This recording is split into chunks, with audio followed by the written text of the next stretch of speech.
Hi friends, welcome to Shri Kannada YouTube channel. ನಿನ್ನ ಜೊತೆ ನನ್ನ ಕತೆ ಸೀರಿಯಲ್ ಇವತ್ತಿನ ಸಂಚಿಕೆಯಲ್ಲಿ ಏನಾಗ್ತಿದೆ ಅಂತ ನೋಡೋಣ ಬನ್ನಿ. ನೀವೇನಾದರೂ ನಮ್ಮ ಚಾನಲ್ನ ಫಸ್ಟ್ ಟೈಮ್ ನೋಡ್ತಾ ಇದ್ದರೆ ದಯವಿಟ್ಟು ಸಬ್ಸ್ಕ್ರೈಬ್ ಮಾಡ್ಕೊಳ್ಳಿ. ಸಬ್ಸ್ಕ್ರೈಬ್ ಮಾಡ್ಕೊಂಡು ತಪ್ಪದೇ ಬೆಲ್ ಐಕಾನ್ ಕ್ಲಿಕ್ ಮಾಡಿ. ನನ್ನ ಜೊತೆ ನನ್ನ ಕತೆ ಸೀರಿಯಲ್ ತುಂಬ ಚೆನ್ನಾಗಿ ಮೂಡಿ ಬರ್ತಾ ಇದೆ. ಭೂಮಿನ ಕರ್ಕೊಂಡು ಅಜ್ಜಿತು ಟ್ರೈನಿಂಗ್ ಸೆಂಟರ್ ಹತ್ರ ಬರ್ತಾನೆ. ಕಾರಿಂದ ಇಳಿದಾದ್ಮೇಲೆ, ಭೂಮಿ ನೀನು ಎಲ್ರೂ ಅವ್ರು ಚೆನ್ನಾಗಿರಲಿ ಇವ್ರು ಚೆನ್ನಾಗಿರಲಿ ಅಂತ ಎಲ್ರಿಗೂ ಒಳ್ಳೇದು ಬಯಸ್ತಾ ಇದ್ದೆ. ಆದರೆ ನೀನು ನಿನಗೋಸ್ಕರ ಅಂತ ನೀನು ಇಷ್ಟಪಟ್ಟಿದ್ದು ಇದೇ ಮೊದಲನೇ ಬಾರಿಗೆ.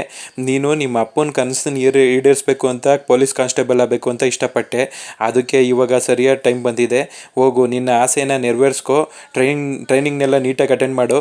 ಎಕ್ಸಾಮ್ನೆಲ್ಲ ನೀಟಾಗಿ ಅಟೆಂಡ್ ಮಾಡಿಬಿಟ್ಟು ನೆಕ್ಸ್ಟು ನೀನು ಪೊಲೀಸ್ ಕಾನ್ಸ್ಟೇಬಲ್ ಆಗಿ ಬಾ ಆಚೆ ಕಡೆಗಡೆ ಅಂತ ಹೇಳ್ತಾನೆ. ಬೆಸ್ಟ್ ಭೂಮಿ ಅಂತ ಹೇಳ್ತಾನೆ. ಓಕೆ ಥ್ಯಾಂಕ್ಸ್ ಸಾಹೇಬ್ರೆ ಅಂತ ಹೇಳ್ಬಿಟ್ಟು ಅವಳದು ಒಂದು ನಿಮಿಷ ಇರು ಅಂತ ಹೇಳ್ಬಿಟ್ಟು ಹೋಗ್ಬಿಟ್ಟು ಡಿಕ್ಕಿ ಓಪನ್ ಮಾಡಿ ಅವಳದು ಸೂಟ್ ಕೇಸ್ನೆಲ್ಲ ತಗೊಂಡು ಕೊಡ್ತಾನೆ. ಸೂಟ್ ಕೇಸ್ನೆಲ್ಲ ತೊಗೊಂಡು ಅವಳು ಅಲ್ಲಿ ಚೆಕ್ಕಿಂಗ್ ಅವ್ರ ಹತ್ರ ಬರ್ತಾಳೆ. ಚೆಕ್ಕಿಂಗ್ ಅವ್ರ ಹತ್ರ ಅವಳು ಡಾಕ್ಯುಮೆಂಟ್ಸ್ನ ಕೊಟ್ಬಿಟ್ಟು ಓಕೆ ಅಂತ ಹೇಳಿ ಒಳಗಡೆ ಹೋಗ್ತಾ ಇರ್ತಾಳೆ. ಒಳಗಡೆ ಹೋಗ್ತಾ ಇದ್ರೂ ಹಿಂದೆ ತಿರುಗಿ ಅಜ್ಜಿತನೇ ನೋಡ್ತಾ ಇರ್ತಾಳೆ. ಅವಳಿಗೆ ಅಜ್ಜಿತನ ಬಿಟ್ಟೋಗೋದಕ್ಕೆ ತುಂಬ ಬೇಜಾರಾಗ್ತಾ ಇರುತ್ತೆ. ಅಲ್ಲೊಂದು ಹುಡುಗಿ ಅರ್ಜೆಂಟಾಗಿ ಓಡ್ಬರ್ತಾಳೆ. ಬಂದ್ಬಿಟ್ಟು ಅವಳ ಡಾಕ್ಯುಮೆಂಟ್ಸ್ನ ತೋರಿಸ್ಬಿಟ್ಟು ತಿರ್ಗಾ ಓಡ್ತಾ ಇರ್ತಾಳೆ. ಯಾಕೆ ಇಷ್ಟೊಂದು ಫಸ್ಟಾಗಿ ಓಡ್ತಾ ಇದ್ದೀರಾ, ಒಂದು ನಿಮಿಷ ನಿಂತ್ಕೊಳ್ಳಿ ಅಂತ ಹೇಳ್ತಾಳೆ. ಅವಾಗ ಅಯ್ಯೋ ಟೈಮ್ ಆಗೋಯ್ತು, ಒಳಗಡೆಗೆ ಏನಂತಾರೋ ಏನೋ ಅದಕ್ಕೆ ಓಡ್ತಾ ಇದ್ದೀನಿ ಅಂತ ಹೇಳ್ತಾರೆ. ಇನ್ನೂ ಟೈಮ್ ಇದೆ, ಸಾಕಷ್ಟು ಟೈಮ್ ಇದೆ, ನಿಧಾನಕ್ಕೆ ಹೋಗಿ ಅಂತ ಹೇಳ್ತಾರೆ. ನಿಮ್ಮ ಹೆಸರೇನು ಅಂತ ಕೇಳ್ತಾರೆ. ನನ್ನ ಹೆಸರು ಭೂಮಿ ಅಜಿತ್ ನಾರಾಯಣ್ ಅಂತ ಹೇಳ್ತಾಳೆ. ಆಮೇಲೆ ಇಲ್ಲ ನನ್ನ ಹೆಸರು ಭೂಮಿ ಅಂತ ಹೇಳ್ತಾಳೆ. ಅವಾಗ ಅಜಿತ್ ಅದನ್ನೆಲ್ಲ ಅಬ್ಸರ್ವ್ ಮಾಡ್ತಾ ಇರ್ತಾನೆ. ಹುಡುಗಿ ಅರ್ಜೆಂಟಾಗಿನೇ ಒಳಗಡೆ ಕೊಂಡೋಗ್ಬಿಡುತ್ತೆ.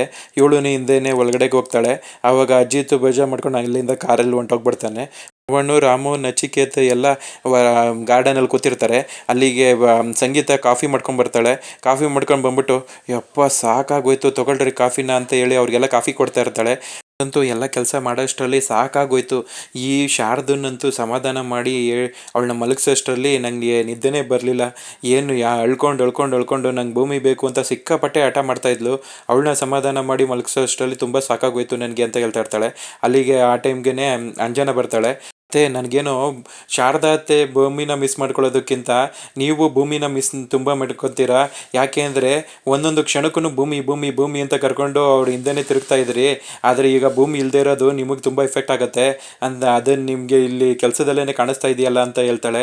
ಅವಾಗ ಹೌದು ಕಣೆ, ನನಗೆ ತುಂಬ ಕಷ್ಟ ಆಗ್ತಾಯಿದೆ. ಭೂಮಿ ಇದ್ದಿದ್ರೆ ಎಲ್ಲ ಕೆಲಸನೂ ಪಟ್ ಅಂತ ಎಷ್ಟು ನೀಟಾಗಿ ಮಾಡಿಬಿಡ್ತಾಯಿದ್ಲು. ಆದರೆ ನನಗೆ ಇವಾಗ ಅವಳು ಇಲ್ಲದೆ ಇರೋದ್ರಿಂದ ತುಂಬ ಕಷ್ಟ ಆಗ್ತಾಯಿದೆ ಅಂತ ಹೇಳ್ತಿರ್ತಾಳೆ. ಅದಕ್ಕೆ ಅಪ್ಪಿ ಅವಳೇನಾರ ಫೋನ್ ಮಾಡಿದಾಗ ಆ ಥರ ಹೇಳ್ಬಿಟ್ಟಿರ ಅಂತ ಶ್ರವಣ್ ಹೇಳ್ತಾ ಇರ್ತಾನೆ. ನೀವು ಅಪ್ಪಿತಪ್ಪಿನೂ ಅವಳಿಗೆ ಏನು ವಿಷಯನೂ ಹೇಳ್ಬೇಡ್ರಿ. ಅಲ್ಲಿ ಏನಾರು ಹೇಳಿದ್ರೆ ಬೇಕಾದ್ರೆ ಟ್ರೈನಿಂಗ್ನೆಲ್ಲ ಅರ್ಧಕ್ಕೆ ಬಿಟ್ಬಿಟ್ಟು ಇಲ್ಲಿಗೆ ಓಡ್ ಬಂದ್ಬಿಡ್ತಾಳೆ. ಪೊಲೀಸ್ ಕಾನ್ಸ್ಟೇಬಲ್ ಆಗಬೇಕು ಅನ್ನೋದು ಅವ್ರ ಅಪ್ಪನ ಕನಸಾಗಿತ್ತು. ಅದಕ್ಕೋಸ್ಕರ ಅವಳು ಕನಸನ್ನು ನೆರವೇರಿಸ್ಕೊಳಕ್ಕೆ ಹೋಗಿದ್ದಾಳೆ. ಅವಳಿಗೆ ಈ ಮಾತನ್ನು ಮಾತ್ರ ದಯವಿಟ್ಟು ಹೇಳ್ಬೇಡ್ರಿ ಅಂತ ಶ್ರವಣ್ ಹೇಳ್ತಾ ಇರ್ತಾನೆ. ಅವಾಗ ರಾಮನು ಹೌದು ಶ್ರವಣ್ ಹೇಳ್ತಾ ಇರೋದು ಕರೆಕ್ಟು, ನೀನು ಅಪ್ಪಿತಪ್ಪಿನೂ ನಿನ್ನ ಸೊಸೆಗೆ ಈ ಮಾತನ್ನ ಹೇಳ್ಬೇಡ ಅಂತ ಹೇಳ್ತಾ ಇರ್ತಾರೆ. ಅಲ್ಲಿಗೆ ದೇವಯಾನಿ ಬರ್ತಾಳೆ. ದೇವಯಾನಿ ಬಂದ್ಬಿಟ್ಟು ಎನ್ವೆಲಪ್ ತೋರಿಸ್ಬಿಟ್ಟು ಪುಟಿ ನಿಮ್ಮದು ಹನಿಮೂನ್ ಪ್ಯಾಕೇಜ್ ಟ್ರಿಪ್ ಬುಕ್ ಮಾಡಿದ್ದೀನಿ, ಯುರೋಪ್ಗೆ 10 days ಎಂಜಾಯ್ ಮಾಡಿ ಅಂತ ಹೇಳ್ಬಿಟ್ಟು ಆ ಎನ್ವೆಲಪ್ನ ಅಂಜುಗೆ ಹೇಳ್ಕೊಡ್ತಾಳೆ. ಅಂಜು ಅದನ್ನ ನೋಡ್ಬಿಟ್ಟು ಕೋಪದಲ್ಲೇ ಆ ಎನ್ವೆಲಪ್ಪಲ್ಲಿ ಇರೋ ಟಿಕೆಟ್ಸ್ನ ಓಪನ್ ಮಾಡಿಬಿಟ್ಟು ಅರ್ಧಾಕ್ಬಿಟ್ಟು ಅಲ್ಲೇ ಬಿಸಾಕ್ಬಿಟ್ಟು ಅಲ್ಲಿಂದ ನಮ್ಮ ಮನೇಲಿ ನಮ್ಮ ಅತ್ತೆಗೆ ಶೂಟ್ ಮಾಡೋದಕ್ಕೆ ಪ್ರಯತ್ನ ಪಟ್ಟವ್ರನ್ನ ನಾನು ಯಾವತ್ತೂ ಕ್ಷಮಿಸೋದಿಲ್ಲ, ನನಗೆ ಇದೆಲ್ಲ ಏನೂ ಬೇಕಾಗಿಲ್ಲ ಅಂತ ಹೇಳ್ಬಿಟ್ಟು ಕೋಪದಲ್ಲಿ ಅಲ್ಲಿಂದ ಹೊಂಟೋಗ್ಬಿಡ್ತಾಳೆ. ಆವಾಗ ದೇವಯಾನಿ ಫುಲ್ ದುಃಖದಲ್ಲಿರ್ತಾಳೆ. ಅವಳ ಹತ್ರ ಬಂದ್ಬಿಟ್ಟು ಯಾಕೆ ಅಂಜು ಈ ಥರ ಯಾಕೆ ಮಾಡಿದೆ ಅಂತ ಕೇಳ್ತಾ ಇರ್ತಾನೆ. ಅವಳು ಬೇಜಾರು ಮಾಡ್ಕೊಂಡು ಅಲ್ಲಿಂದ ಹೊಂಟೋಗ್ಬಿಡ್ತಾಳೆ. ಅವಾಗ ದೇವಯಾನಿ ಕಣ್ಣೀರಾಗ್ತಾ ಇರ್ತಾಳೆ. ಸಾರಿ ದೇವಯಾನಿ, ಕೋಪದಲ್ಲಿ ಅವಳು ಆ ಥರ ಪಡ್ದಾಗಿತ್ತು ಅಂತ ಶ್ರವಣ್ ಹೇಳ್ತಾ ಇರ್ತಾನೆ. ಅವಾಗ ನಚಿಕೇತ ಸಮಾಧಾನ ಮಾಡ್ತಾ ಇರ್ತಾನೆ. ಅತ್ತೆ ಸಾರಿ, ನೀವು ಬೇಜಾರು ಮಾಡ್ಕೊಬೇಡಿ. ಅವಳು ಕಣ್ಮುಂದೆನೇ ಅಲ್ಲಿ ರಿಸೆಪ್ಷನಲ್ಲಿ ಅವರೆಲ್ಲ ಬ್ಯಾಗ್ ಬಂದಂಗೆ ಮಾತಾಡಿದ್ರಲ್ಲ, ಅದಕ್ಕೆ ಅವಳಿಗೆ ತುಂಬ ಹರ್ಟ್ ಆಗಿದೆ. ಅದಕ್ಕೆ ಅವಳು ಆ ಥರ ಮಾತಾಡ್ತಿದ್ದಾಳೆ. ಹೋಗ್ತಾ ಅವಳು ಸರಿ ಹೋಗ್ತಾಳೆ. ಅವಳು ಏರ್ ಟಿಕೆಟ್ಸ್ನ ಪಡ್ದಾಗಿತ್ತು. ನೀವು ನಮಗೋಸ್ಕರ ಏರ್ ಟಿಕೆಟ್ಸ್ನೆಲ್ಲ ಬುಕ್ ಮಾಡಿ ತೊಗೊಂಬಂದ್ರಿ, ತುಂಬ ಥ್ಯಾಂಕ್ಸ್ ಅತ್ತೆ. ಆದರೆ ನೀವು ಅವಳು ಅರ್ಧಕ್ಕಿಲ್ಲ ಅಂತಿದ್ರು ನೀವು ಸ್ಲೋಲಿ ಅದನ್ನು ನೀವೇ ರಿಕ್ವೆಸ್ಟ್ ಮಾಡಿ ಕ್ಯಾನ್ಸಲ್ ಮಾಡಿಸ್ಬೇಕಾಗಿತ್ತು. ಯಾಕೆಂದರೆ ನನಗೆ ಎಷ್ಟೊಂದು ಆಪ್ರೇಷನ್ಸ್ ಎಲ್ಲ ಫುಲ್ ಲೈನಪ್ ಆಗಿದೆ. ನಾನು ಅದನ್ನೆಲ್ಲ ಬಿಟ್ಬಿಟ್ಟು ಹೋಗೋದಕ್ಕಾಗೋದಿಲ್ಲ. ನೀವು ದಯವಿಟ್ಟು ಬೇಜಾರು ಮಾಡ್ಕೊಬೇಡಿ, ನಾನು ಅಂಜುಗೆ ಬುದ್ಧಿ ಹೇಳ್ತೀನಿ, ಅವಳು ಹೋಗ್ತಾ ಎಲ್ಲ ಸರಿ ಹೋಗ್ತಾಳೆ ಅಂತ ನಚ್ಚಿ ಸಮಾಧಾನ ಮಾಡ್ತಿರ್ತಾನೆ. ಅವಾಗ ಇಟ್ಸ್ ಓಕೆ ಕಂದ ಅಂತ ಅವಳು ಕಣ್ಣೀರು ಹಾಕೊಂಡು ಅಲ್ಲಿಂದ ಹೊಂಟೋಗ್ಬಿಡ್ತಾಳೆ. ಮನೆಯವರೆಲ್ಲರೂ ದೇವಯಾನಿ ಅಂತ ಕರೀತಾ ಇರ್ತಾರೆ. ಆದ್ರೂ ಅವಳು ಮಾತಾಡದೆ ಅಲ್ಲಿಂದ ಹೊಂಟೋಗ್ಬಿಡ್ತಾಳೆ. ಈ ಟ್ರೈನಿಂಗ್ ಸೆಂಟ್ರ್ ಒಳಗಡೆಗೆ ಬರ್ತಾಳೆ. ಒಳಗಡೆಗೆ ಬರ್ತಿದ್ದಂಗೆ ಅವಳಿಗೆ ತುಂಬ ದುಃಖ ಆಗ್ತಾ ಇರುತ್ತೆ. ಕಣ್ಣೀರು ಹಾಕೊಂಡು ಅಲ್ಲೇ ನಿಂತಿರ್ತಾಳೆ. ಅಲ್ಲಿ ಎಂಟ್ರೆನ್ಸಲ್ಲಿ ಮಾತಾಡಿಸಿದ ಹುಡುಗಿನೇ ಮತ್ತೆ ಬಂದ್ಬಿಟ್ಟು ಯಾಕೆ ಇಲ್ಲೇ ನಿಂತಿದ್ದೀರಾ, ಬನ್ನಿ ಒಳಗಡೆ ಹೋಗೋಣ ಅಂತ ಕರಿತಾ ಇರ್ತಾಳೆ. ಇಲ್ಲ ಮತ್ತೆ ಅಯ್ಯೋ ನೀವು ಕಣ್ಣೀರು ಹಾಕ್ತಾ ಇದ್ದೀರಾ, ಏನು ಕಳ್ತಾ ಇದ್ದೀರಾ ಅಂತ ಕೇಳ್ತಾಳೆ. ಅವಾಗ ಅಯ್ಯೋ ನನಗೆ ಪೊಲೀಸ್ ಕಾನ್ಸ್ಟೇಬಲ್ ಆಗಬೇಕು ಅನ್ನೋದು ನಮ್ಮ ಅಪ್ಪನ ಕನಸಾಗಿತ್ತು. ನಮ್ಮ ಅಪ್ಪ ಏನಾದ್ರು ಇದ್ದಿದ್ರೆ ಆ ಗೇಟ್ವರೆಗೂ ಬಂದ್ಬಿಟ್ಟು ಹೋಗ್ಬಿಟ್ಟು ಬಾ ಮಗಳೇ ಅಂತ ಹೇಳ್ಬಿಟ್ಟು ನನ್ನ ಒಳಗಡೆ ಕಳಿಸಿ ಊರವ್ರು ಎಲ್ಲರಿಗೂ ನನ್ನ ಮಗಳು ಕಾನ್ಸ್ಟೇಬಲ್ ಆಗ್ತಿದ್ದಾಳೆ ಅಂತ ಖುಷಿಯಲ್ಲಿ ಹೇಳ್ಕೊಂಡು ತುಂಬ ಸಂತೋಷದಿಂದ ಇರ್ತಾಯಿದ್ರು. ಅವ್ರು ನನಗೆ ನೆನಪಾದ್ರು, ಅದಕ್ಕೆ ನಾನು ಕಣ್ಣೀರು ಹಾಕ್ತಾ ಇದ್ದೀನಿ ಅಂತ ಹೇಳ್ತಾಳೆ. ಅಯ್ಯೋ ನೀವು ಅದಕ್ಕೆಲ್ಲ ತಲೆ ಕೆಡ್ಸ್ಕೊಬೇಡಿ, ನೀವು ಅವ್ರ ಕನಸನ್ನ ನೆನ್ಸು ಮಾಡಿವ್ರಂತೆ, ಒಳಗಡೆ ಎಲ್ಲ ಸರ್ಟಿಫಿಕೇಟ್ ಚೆಕ್ ಮಾಡಿ ಒಳಗಡೆಗೆ ಬರ್ತಾ ಇದ್ದಾರಂತೆ, ಬನ್ನಿ ಹೋಗೋಣ ಅಂತ ಹೇಳ್ಬಿಟ್ಟು ಅವಳು ಕರೀತಾಳೆ. ಅವಾಗ ಅವರು ತಿರ್ಗಾ ಮತ್ತೆ ಹೋಗಿ ಕ್ಯೂ ಅಲ್ಲಿ ನಿಂತ್ಕೊಂತಾರೆ. ಕ್ಯೂ ಅಲ್ಲೇ ಬಂದ್ಬಿಟ್ಟು ಅವಳನ್ನ ಸರ್ಟಿಫಿಕೇಟ್ಸ್ನೆಲ್ಲ ತೋರಿಸಿ ವೆರಿಫಿಕೇಷನ್ ಮಾಡಿಸ್ಕೊತಾಳೆ. ವೆರಿಫಿಕೇಷನ್ ಮಾಡಿಸ್ಕೊಂಡು ಅವಳು ಒಳಗಡೆಗೆ ಹೋಗ್ತಾಳೆ. ಅಜಿತ್ ಸ್ಟೇಷನ್ಗೆ ಬಂದಿರ್ತಾನೆ. ಸ್ಟೇಷನಲ್ಲಿ ಬಂದ್ಬಿಟ್ಟು ಚೇರಲ್ಲಿ ಕೂತ್ಕೊಂಡು ಅವನು ಅದೇ ಫೀಲಿಂಗಲ್ಲಿ ಹಿಂಗೆ ಹೊರ್ಕೊಂಡು ಯೋಚನೆ ಮಾಡ್ತಾ ಇರ್ತಾನೆ. ಆಲ್ರೆಡಿ ಇಮ್ಯಾಜಿನೇಷನ್ಗೆ ಹೊಂಟೋಗ್ತಾನೆ. ಅಲ್ಲಿಗೆ ಭೂಮಿ ಬಂದಿರ್ತಾಳೆ. ಭೂಮಿ ಏನು ನೀನು ಟ್ರೈನಿಂಗ್ ಹೋಗ್ಲಿಲ್ವಾ, ಟ್ರೈನಿಂಗ್ ಬಿಟ್ಬಿಟ್ಟು ಬಂದ್ಬಿಟ್ಟಿಯಾ ಅಂತ ಕೇಳ್ತಾ ಇರ್ತಾನೆ. ಅವಾಗ ನನಗೆ ನಿಮಗಿಂತ ಯಾವ ಟ್ರೈನಿಂಗು ಇಂಪಾರ್ಟೆಂಟ್ ಅಲ್ಲ, ಯಾವ ಎಕ್ಸಾಮು ಇಂಪಾರ್ಟೆಂಟ್ ಅಲ್ಲ ಅಂತ ಹೇಳ್ತಾ ಇರ್ತಾಳೆ. ಅಯ್ಯೋ ನೀನು ಪೊಲೀಸ್ ಕಾನ್ಸ್ಟೇಬಲ್ ಆಗಬೇಕು ಅನ್ನೋದು ನೀನು ಕನಸಲ್ವಾ ಅಂತ ಹೇಳ್ತಿರ್ತಾನೆ. ಅದು ನನ್ನ ಕನಸು ಸಾಹೇಬ್ರೆ ಅಂತ ಹೇಳ್ಬಿಟ್ಟು ಅವನ ತಲೆನ ಸಾವ್ರಿ ತಿರುಗಿ ಬರ್ತಿರೋದನ್ನ ನೋಡಿ ಏನು ಮಾಡಕ್ಕೆ ಕೊಟ್ಟಿದ್ಯಾ ಅಂತ ಕೇಳ್ತಾನೆ. ಅವಾಗ ಅವಳನ್ನ ಕಿವಿನ ಹಿಡ್ಕೊಂಡು ಅವ್ನ ಕೆನ್ನೆಗೆ ಒಂದು ಮುತ್ತು ಕೊಡ್ತಾಳೆ. ಮುತ್ತು ಕೊಟ್ಟಾದ್ಮೇಲೆ ಅವನ ಅದೇ ಲೋಕದಲ್ಲಿ ಫುಲ್ ಖುಷಿಯಾಗಿ ಇಮ್ಯಾಜಿನೇಷನಲ್ಲಿ ಇರ್ತಾನೆ. ಅದೇ ಟೈಮ್ಗೆ ಕರೆಕ್ಟಾಗಿ ಸತ್ಯ ಬರ್ತಾನೆ.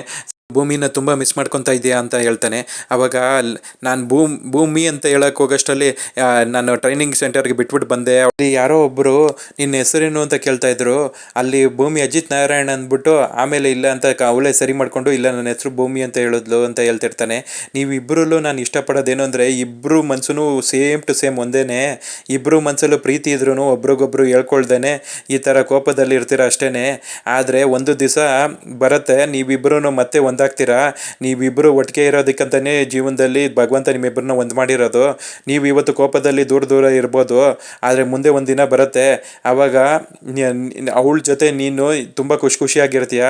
ಈತನ ಕತೆ ಭೂಮಿ ಜೊತೆ ಯಾವಾಗ್ಲೂ ಅದು ಫಿಕ್ಸು. ಇವತ್ತಲ್ಲ ನಾಳೆ ನೀವು ಒಂದು ಹಾಗೇ ಆಗ್ತೀರಾ. ಆದರೆ ಅಲ್ಲಿ ಟ್ರೈನಿಂಗ್ ಸೆಂಟರ್ಗೆ ಹೋಗಿದ್ದಾಳಲ್ಲ, ಅಲ್ಲಿನೂ ತುಂಬ ಜನ ಹ್ಯಾಂಡ್ಸಮ್ ಹುಡುಗರುಗಳೆಲ್ಲ ಬಂದಿರ್ತಾರೆ. ಅಲ್ಲಿ ಯಾರ್ಯಾರ ಮೇಲೆ ಪ್ರೀತಿ ಹುಟ್ಟಿ ಭೂಮಿ ಯಾರನ್ನಾರು ಇಷ್ಟಪಟ್ಟು ಅವಳು ಯಾರನ್ನಾರು ಮದುವೆ ಆಗೋದಕ್ಕೆ ಒಪ್ಕೊಂಡ್ರೆ ಏನು ಮಾಡ್ತೀಯ? ಅವಳು ಅಲ್ಲಿ ಯಾರನ್ನೂ ಇಷ್ಟಪಡಲ್ಲ ಅಂತ ಹೆಂಗೆ ನಂಬೋದು? ನೀನೇ ಆಲ್ರೆಡಿ ಅವಳಿಗೆ ನೀನು ನನಗೆ ಬೇಡ, ನೀನು ಈ ಮನೆಯಿಂದ ಆಚೆ ಹೋದಂಗೆ ಅಂತೆಲ್ಲ ಹೇಳಿ ಫುಲ್ ಫ್ರೀಡಮ್ ಕೊಟ್ಟಿದ್ಯಾ. ಈಗ ಬೈ ಚಾನ್ಸ್ ಅವಳು ಯಾರನ್ನಾರು ಬೇರೆಯವ್ರನ್ನ ಒಪ್ಕೊಂಡ್ರೆ ಏನು ಮಾಡ್ತೀಯ ಅಂತ ಕೇಳಿದ ತಕ್ಷಣ ಅಜಿತ್ಗೆ ದುಃಖ ಆಗ್ತಾ ಇರುತ್ತೆ. ನೋಡು ಇದೇನೆ, ನೀನು ಅವಳನ್ನ ಬಿಟ್ಕೊಡೋದಕ್ಕೆ ರೆಡಿ ಇಲ್ಲ, ಅವಳು ನಿನ್ನ ಬಿಟ್ಕೊಡೋದಕ್ಕೆ ರೆಡಿ ಇಲ್ಲ. ನಿನ್ನ ಸಂತೋಷನೇ ಅವಳ ಸಂತೋಷನೇ ನೀವಿಬ್ಬರು ಒಬ್ರಿಗೊಬ್ರು ತುಂಬ ಪ್ರೀತಿ ಮಾಡ್ತೀರಾ. ನೀವು ಇವತ್ತೆಲ್ಲ ನಾಳೆ ಒಂದಾಗೇ ಆಗ್ತೀರಾ ಅಂತ ನಾನು ತುಂಬ ದುಃಖದಲ್ಲಿ ಹೇಳ್ತಾ ಇದ್ದೀನಿ. ನಂಗೆ ತುಂಬ ದುಃಖ ಆಗ್ತಾ ಇದೆ ನೀವು ದೂರ ಆಗಿದ್ದಕ್ಕೆ. ಆದರೆ ನೀವು ಆದಷ್ಟು ಬೇಗ ಒಂದಾಗಬೇಕು ಅಂತ ಅಜಿತ್ಗೆ ಸತ್ಯ ಹೇಳ್ತಾ ಇರ್ತಾನೆ. ಅದನ್ನು ನೋಡಿ ಅಜಿತನು ಫೀಲ್ ಮಾಡ್ಕೊತಾ ಇರ್ತಾನೆ. ಆದರೆ ಅವನೇನು ಎಕ್ಸ್ಪ್ರೆಸ್ ಮಾಡ್ತಾ ಇರೋದಿಲ್ಲ. ಅಲ್ಲಿಗೆ ಇವತ್ತಿನ ಸಂಚಿಕೆ ಕಂಪ್ಲೀಟ್ ಆಗುತ್ತೆ ಫ್ರೆಂಡ್ಸ್. ನೀವೇನಾದರೂ ನಮ್ಮ ಚಾನಲ್ನ ಫಸ್ಟ್ ಟೈಮ್ ನೋಡ್ತಾ ಇದ್ದರೆ ದಯವಿಟ್ಟು ಸಬ್ಸ್ಕ್ರೈಬ್ ಮಾಡ್ಕೊಳ್ಳಿ. ಸಬ್ಸ್ಕ್ರೈಬ್ ಮಾಡಿಕೊಂಡು ತಪ್ಪದೇ ಬೆಲ್ ಐಕಾನ್ ಕ್ಲಿಕ್ ಮಾಡಿ. ಮುಂದಿನ ಸಂಚಿಕೆ ಒಂದಿಗೆ ಮತ್ತೆ ಭೇಟಿ ಹಾಕೋಣ ಫ್ರೆಂಡ್ಸ್. Thank you.